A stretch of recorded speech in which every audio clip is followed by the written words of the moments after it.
ఓం శ్రీ మాత్రే నమః. నేను చూపిస్తున్న మొక్క సహదేవి మొక్క అండి. ఈ మొక్కని నేను కొన్ని రోజులుగా చక్కగా పెంచుకుంటున్నాను.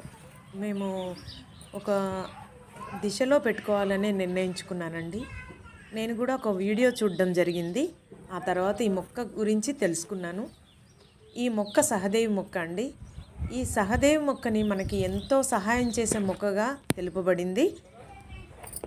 ఈ మొక్క పువ్వులు చక్కని ముక్కు పుడకల్లాగా పర్పుల్ కలర్లో చక్కని వంకాయ కలర్ రంగులో ఉంటాయండి. దీని విత్తనాలు వచ్చినాయి డ్రై అయిపోయిన తర్వాత ఎగిరిపోతున్నాయండి పట్టుకుంటే చూస్తేనే.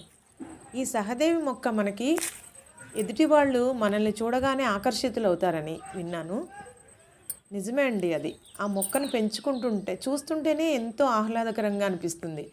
ఆ పువ్వులు చూడండి ఎలాగైనా వైలెట్ కలర్ చాలా అండి. మనకి ఇంట్లో ఆర్థికపరంగా మనం ఎదుగుదలకు ఉండడానికి వైలెట్ కలర్ చాలా ముఖ్యమని విన్నాను. అలాంటి వైలెట్ కలర్ పువ్వులతోటి ఉన్న సహదేవి మొక్కని మనం ఆదివారం పూట పూజ చేసి తెచ్చుకొని మనం ఎర్రని వస్త్రంలో దాని వేరుని గనక మన పర్సులో కానీ మన బీరువాలో కానీ పెట్టుకున్నట్టయితే అన్ని శుభాలు జరుగుతాయండి. మనకి ధనంకి లోటు ఉండదు. మనం గనక ఈ మొక్క యొక్క వేరుని తిలకంలాగా సింధూరంలాగా పెట్టుకున్నట్టయితే చాలా మంచిది. మనం ఎక్కడికి వెళ్ళినా కూడా మంచి జరుగుతుందని విన్నాను. ఈ వేరుని కానీ ఆకుల్ని కానీ ఎండిపోయిన తర్వాత మనం గనక ధూపంలాగా ఇంట్లో వేసుకోవడం చాలా మంచిది. ఇది మొక్కని నార్త్ ఈస్ట్లో మొక్కని కుండీలో పెంచుకోవచ్చండి. మనకి చాలా మంచిదన్నమాట నార్త్ ఈస్ట్లో పెట్టుకుంటే.